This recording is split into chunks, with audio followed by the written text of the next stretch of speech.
If you could please raise your right hand. Do you swear or affirm the testimony you are about to provide is true and accurate? I do. All right, thank you, sir. Mr. Jorde? Yes, thank you, sir. Your name is Timothy Baughman, and you prepared pre-filed testimony along with other members of your family. Is that correct? That is correct. My sister Susan Herman, my son Aaron Baughman, daughter Anna Baughman, and niece Becca Herman. And the land at issue here, which Summit is targeting for their project, is in Crawford County? That's correct. Section 28. And sir, if we were to walk through your pre-filed testimony and I was to ask you all those questions again, would the answers you've previously provided be substantially similar here today? Yes, they would. And can you think of any corrections that you believe are necessary for the board to know? I'm not sure if it's a correction, maybe an update as of August 3rd. So it would have been after I had submitted my pre-filed testimony. I was in attendance at a Summit safety meeting that supposedly everyone associated with the project was to be invited to, except the Exhibit H landowners that I'm aware of were not extended this invitation, and we found out about it kind of through haphazard circumstances. Landowner in, I believe, Montgomery County saw it in her newsletter that this was going to be provided there in Denison. So I guess technically we crashed the party, and it was at that meeting that I got a verbal change to the valve station and electrical station that was proposed to go onto my property. And then when I asked about the route, was asked that if Summit would agree to change it, would that be enough to entice me to sign an easement? And I said at that point, well, we have a few other things that we need to discuss before we go that far. But that was when I found out about this proposed change. All right, and so the correction or update there is that since your pre-filed testimony, you've learned information that material change, at least in relation to what they're proposing on your property, has taken place. Is that the gist of it? That was what I was verbally informed. I'm waiting to hear something, or to see something more substantial, whether that's going to be in writing or just what. But that is what I was informed, and the reason for that is the reasoning I was given was, one, I was adamantly opposed to having a valve station on my property and the location in which it was being proposed. The second thing is that the pipeline, as it proceeds north from my property, will just be on the east edge of the Anderson ethanol plant property, and Anderson Ethanol has signed an easement. Summit would, according to the regulations, Summit would have to have a valve station prior to the river, and then once it goes down under the river, they would need to have a valve station then on the north side of the river. So there was no sense of really duplicating a valve, say roughly within 2 miles. And sir, okay, I would offer exhibits 82 through 87, the Baughman pre-filed testimony and attachments. No objection. No objections. All right, seeing no objections, we'll admit exhibits 82 through 87. Thank you. And sir, I'm going to pass you for cross, but you may see what we call the KMZ, the aerial maps up on the screen. And if you talk about things, can you use like east, west, north, south, so we know what we're looking at when we read the transcript? So okay. I'll do my best. All right, thank you. I'll tender the witness for cross. All right, thank you. Ms. Ryan? Thank you, Your Honor. Good afternoon, Mr. Baughman. Good afternoon. I have some questions about some things you mentioned in your testimony. You said you moved to the farm in 1968, so you grew up there? Yes, I did. A lot of pleasant memories. Do you still live there? No. My wife and I retired in 2018. My wife retired in 2019. In 2020, my sister and I came to an agreement so that I was going to be taking possession of the acreage. We started the remodeling process, and then September of 2021, we got the damning letter of notice of the informational meeting that was to be scheduled October 4th of 2021 for the Summit Carbon Solutions pipeline at 6 o'clock in the evening. I find it ironic that not quite 2 years, but in 2021 we had to shut down the soybean harvest to attend the meeting. And here I am today, not out combining soybeans, to try to put some closure, I'm hoping, on this project that I personally see no purpose for and no positive use to myself, my family, my community, my county, and my state. So you were actively in the middle of making arrangements to move back? Yes. As I said, we've started the remodeling process, and then it's like, well, we kind of need to see where this thing is going to go. After we've done some extensive research and self-education and many hours on the keyboard typing objections to the IUB and writing letters to the editor, letters to the governor, letters to our representatives and senators, both federal and state. I will have to admit, when I initially got the letter and looked into the Iowa Constitution and kind of brushed up a little bit, my understanding of the Iowa Code 6A-22 is that if a utility has the so-called right to ask for eminent domain if it is granted, but certainly not a for-profit private company. And so after conversing with family members, it was decided, well, we are dedicated to the continuing improvement of our project, of our farmland. In 1976, my father made what I would call a pretty radical decision to engage in the buffalo strip tillage and no-till system. We certainly did not have the success with the then only available 2,4-D herbicide for broadleaf control.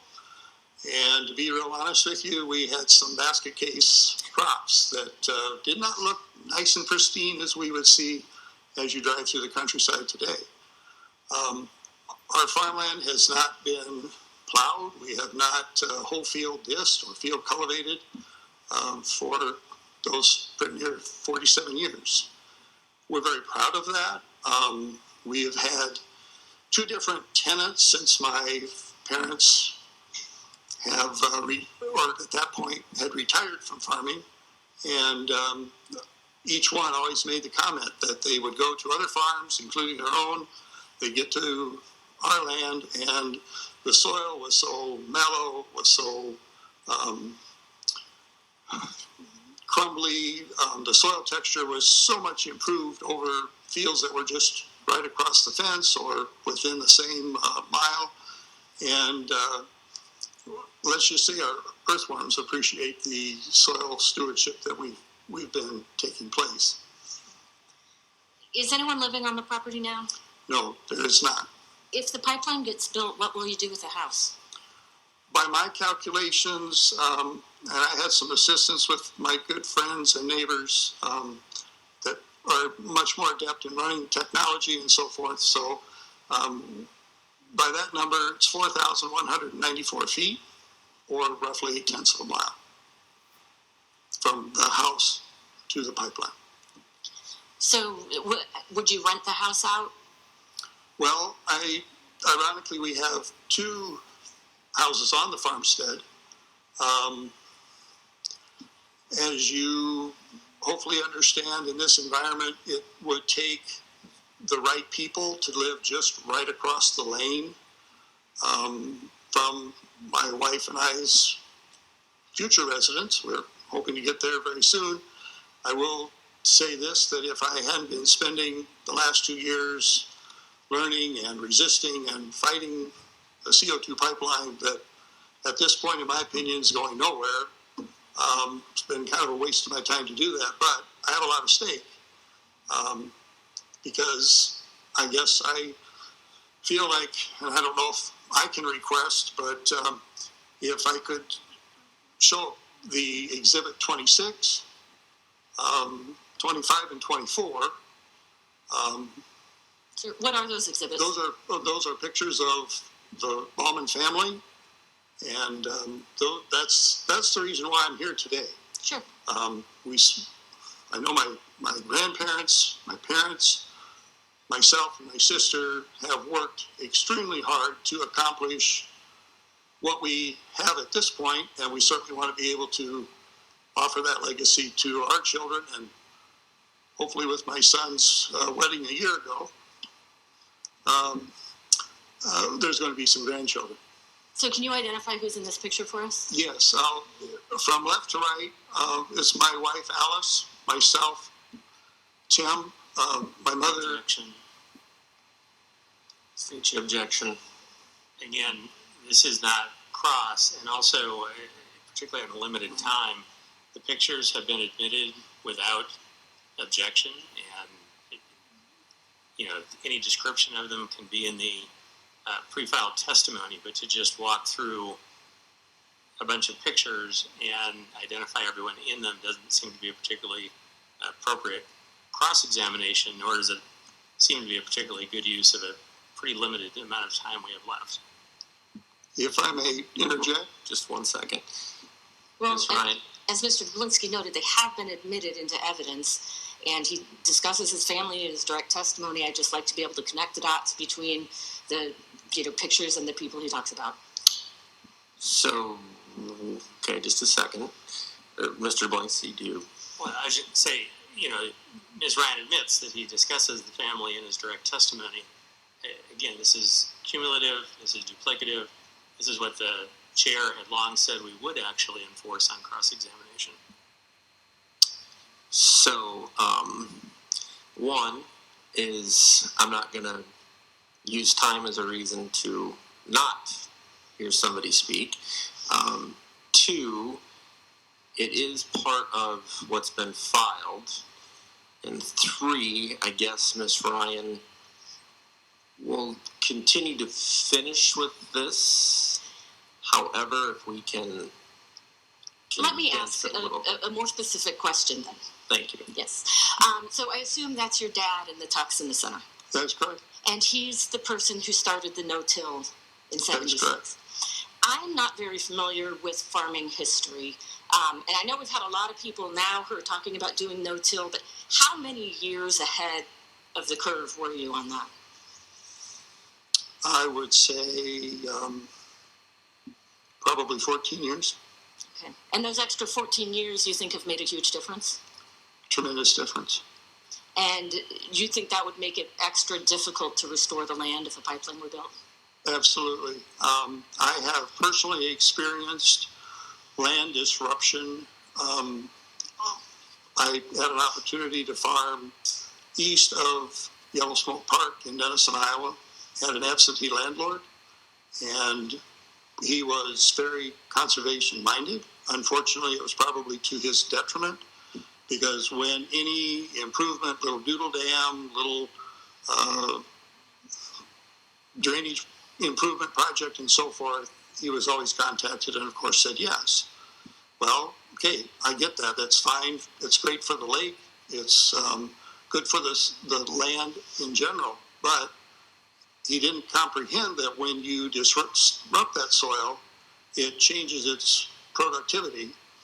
And yet there was really no concession as far as changing, the rent, because if I got less yield and so forth, well, that was just kind of part of it. The other experience that we've had on a parcel that is very close to the proposed pipeline route, my father did enter into a cooperative agreement of using that hillside as a borrow site so that it could be used to extend the substation that is just to the west of that property. That happened in 2006, so these years since, 17 years since, we've been pretty progressive in applying organic matter, all kinds of nutrient values and so forth to bring that soil back into productivity and condition. And to this day, you can go right along the hillside and you can see where the cat disrupts the topsoil. And ironically, my uncle was the earth mover for this project. And so we were very stern that all of the good topsoil was going to be removed first. And when you hit the model clay, that's when you can start your borrow site. And then all of that good topsoil was placed back over. But as I said, in 17 years, we're still struggling to get that back into the same productivity as what we have on the land that was not disturbed. The land that the pipeline would traverse, do you farm that yourself or do you rent that? It is rented. Do you feel like you would have to change, rental terms with your tenant if the pipeline were to go through and affect the productivity? I do and have. Both my sister and I really didn't feel it was fair to expect them to incur what I was forced to incur when this project was okayed by the landowners. So we did terminate the lease that we had with them as of September 1st. We don't really know where the pipeline route is going to go. I mean, we know what the plan is, but as I read the easement, they got 40 acres. We can yonder, wander, hooter, wherever it's going to be convenient for them. And that distresses me because where they want to put the pipeline, and if we talk about that at some point on the map, the first little three-corner piece that we have the existing road access to, if the valve station is going to be located there, and then we're going to have the pipeline in its presently planned route, it's going to be tough getting a 150 foot boom sprayed around that without having to wing it up. And if we get some chemicals, then does that make us liable if that gets the valve stems gummy when it's supposed to be shutting or so forth? That would be the staging area for our semi-trucks to come off the road, do a little loop-de-loop so we can head them back out. Are we going to have to cross that pipeline twice with 80,000 pound, potentially more heavy trucks? We run a grain cart. We put 60,000 pounds of grain in the grain cart, plus the weight of the tractor. There again, we've asked if there's going to be weight restrictions or what can we safely expect to be able to cross, these pipelines with. And kind of the stage answer is, oh, well, that's something that we can look into and we'll get back to you on that. And then we're still waiting. A lot of unanswered questions is what I'm getting at. In your testimony, you also talk about using additional conservation practices such as terrace, waterways, field turn strips. Are there any other types of conservation features like that would be impacted by the pipeline?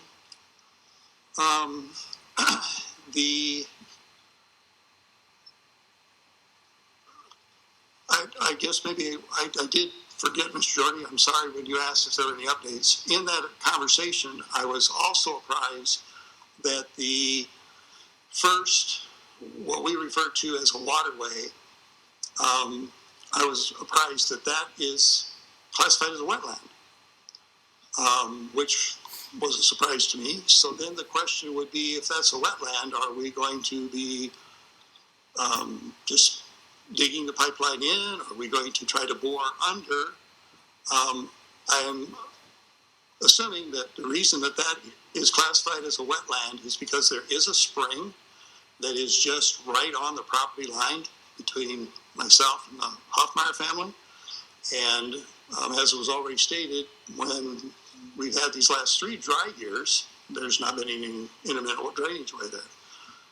Normal year, whatever that is, yes, that will be an area that would be of concern if we're going to have a pipeline there and we're going to disturb the natural drainage that's, I guess, been there forever.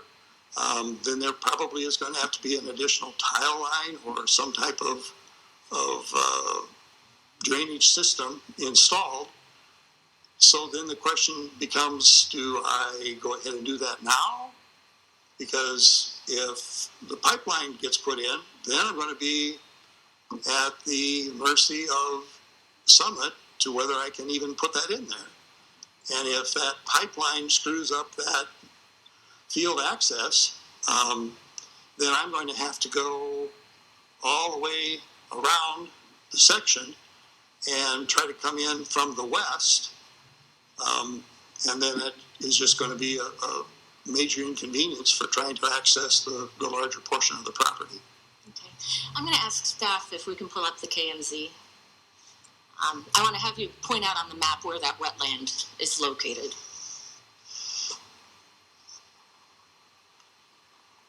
Okay, so the field access is going to be somewhere about right in here. So that's on the southern edge of the property, just to the west of where the pipeline. Okay. And so then there's a little 3-corner piece right here. You can kind of see the driveway there. That's the field access.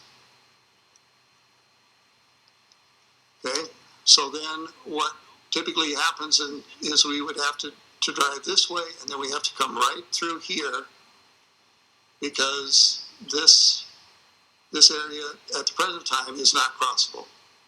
You would lose. Is that the wetland area? That's the wetland area. This whole area right in here. So there's a little. We've got that dark green area, and yes. then just so we can identify it in the transcripts, at the southeast portion of that dark green area, where there's some sort of other dark strips that go southwest to northeast. Is that a fair description of how we'd identify the wetland area? The wetland area is going to be this first area right in here that drains right in there. Okay. And then we have to meander back and forth up those darker strips, which are intermittent drainage ways or waterways. Okay, thank you. Yes. And that's all the questions I have.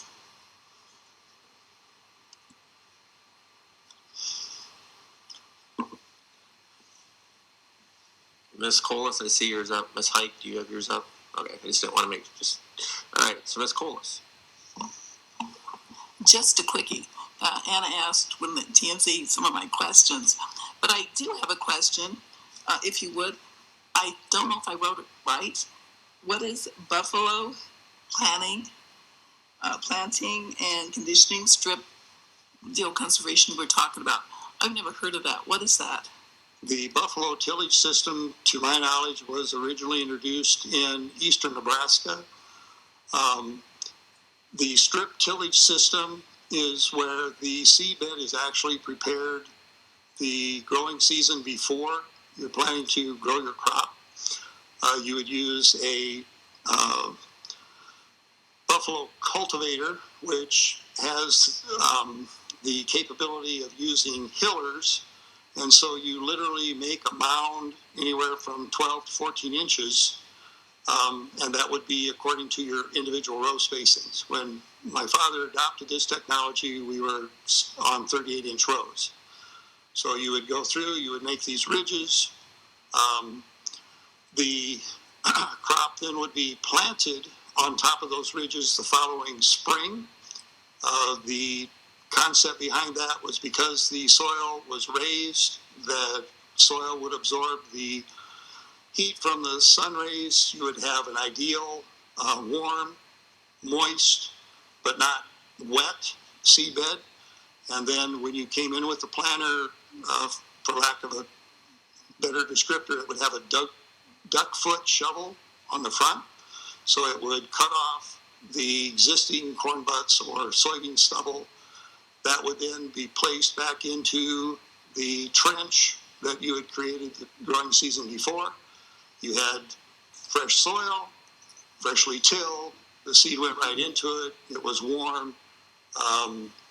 And voila, you then had about as perfect of seedbed that you could get other than the frost cycle from Mother Nature. The no-till system was similar. It just was a bare shoe. We didn't, back then the technology didn't have a rolling disc opener on the front yet. It was just a sharp pointed shoe. And you basically made a slit or a slot in the soil. And then there was a packer wheel at the end that would compress the soil.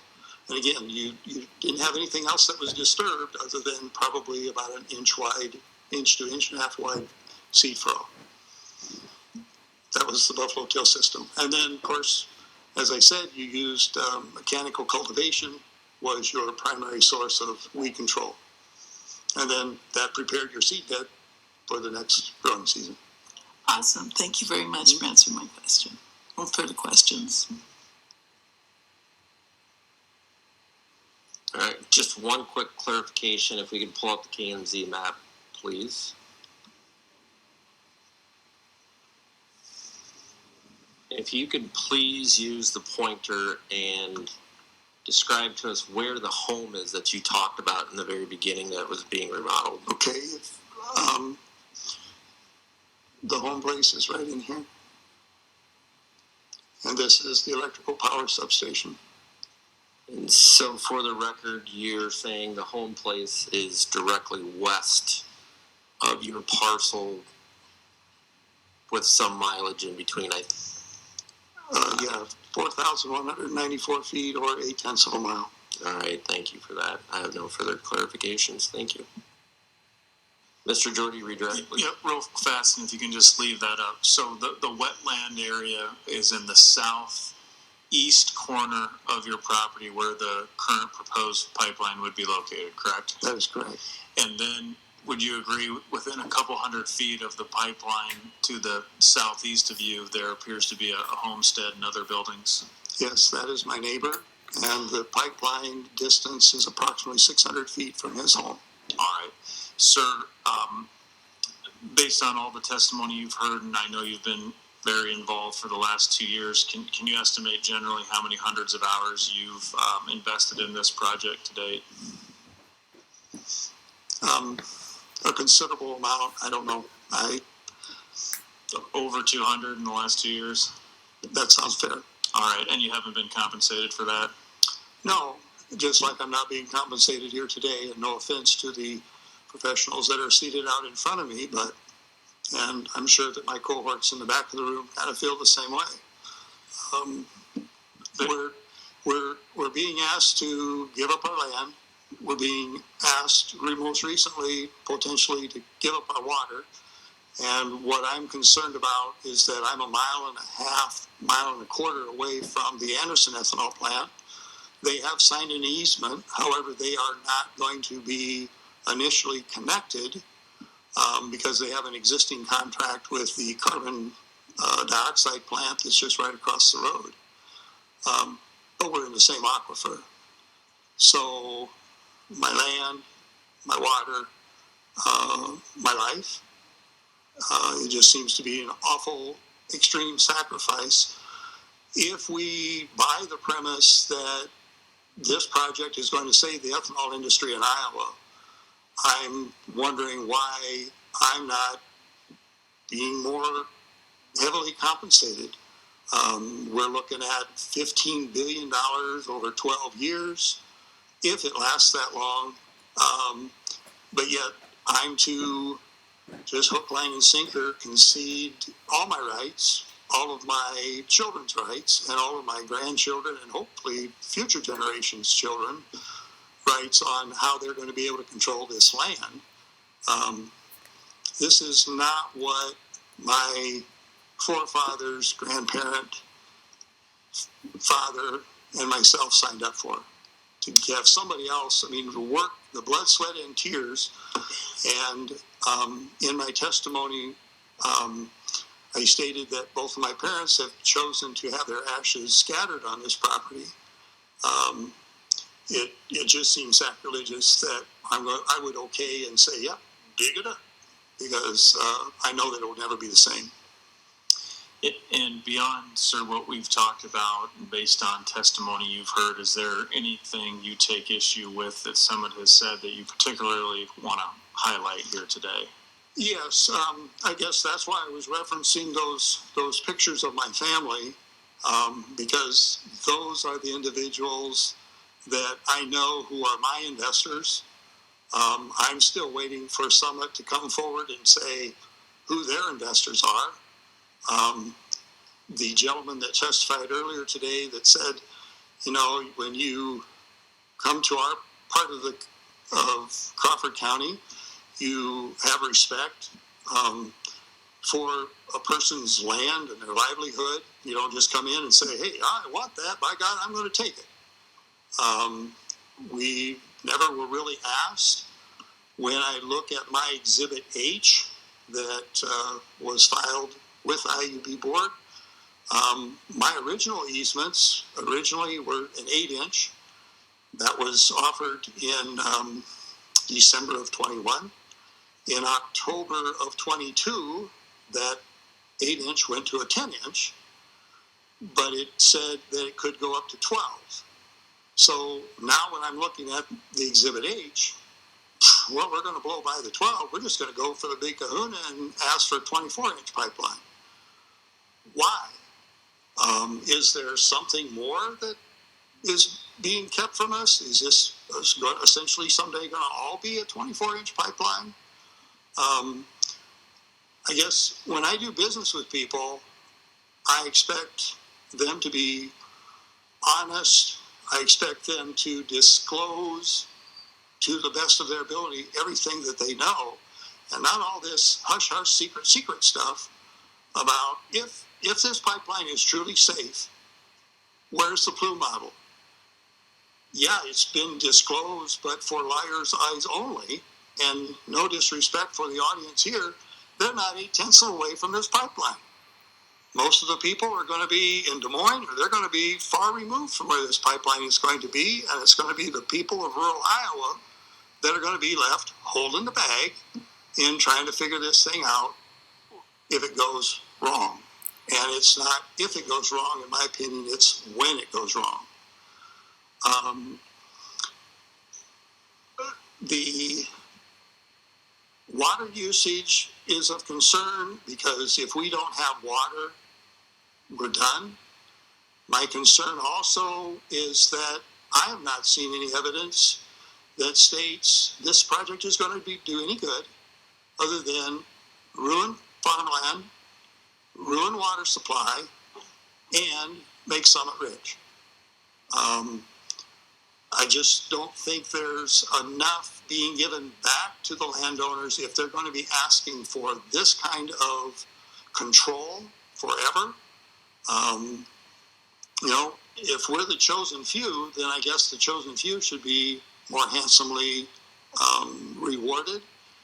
The liability that I would potentially take on by having this pipeline, because then I have to prove that I didn't cause a problem.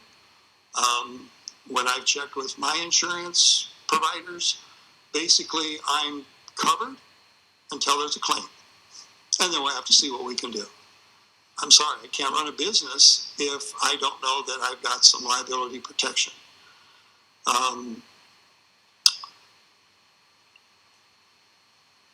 When I visited with the fire chief in the Denison Volunteer Fire Department. He is part of the hazmat team, and I've asked him, I said, okay, have you had any knowledge, even if you can't disclose it, have you at least had knowledge of where this thing potentially could go? My concern is that north of my property is the Denison Municipal Airport. North of the airport is a small housing development. North of the housing development, there are businesses. There is the carbon dioxide plant. There is the ethanol plant. There's a 4-lane highway. There are 3 railroad tracks, and there's the Booyah River. Now, if you're going to tell me that nothing is ever going to go wrong with any of those things, especially when they're even closer than I am, to my knowledge, about a half of a mile, I'm just not buying it. There's, we're not Pollyanna. Oh, everything's going to be wonderful, wonderful. This thing is bad. I did not want to have anything to do with it. I feel like I am being targeted just because it's ease of convenience for it to go through my and my sister's and family's property. It's just not right kind of project for what we need to try to do. And as a corn producer and so forth, my question is if we take all this carbon dioxide out of the air, what are we going to have for the corn to use to be able to produce the corn to continue to produce the carbon dioxide? We need carbon dioxide. I do not buy that carbon dioxide is the villain that it's trying to be made out to be. And I'm not saying that maybe there aren't ways that we can do things better or differently, but to take this valuable resource and pipe it 2,100 miles and put it in the ground in North Dakota and just leave it there. Come on, this is the 21st century. We've got better alternatives than to just put something in the ground. Plus, we put it in the ground, carbon dioxide reacts with water, we get cobaltic acid, very bad. We're going to be polluting our aquifers, and what is north typically comes south. So I don't know that we really want to create bigger problems when the problem that we have in some people's eyes, there are certainly better solutions to what we're dealing with. Thank you, sir. I don't have anything further. All right, thank you, Mr. Baughman. Nothing further. You may step down. Thank you. All right.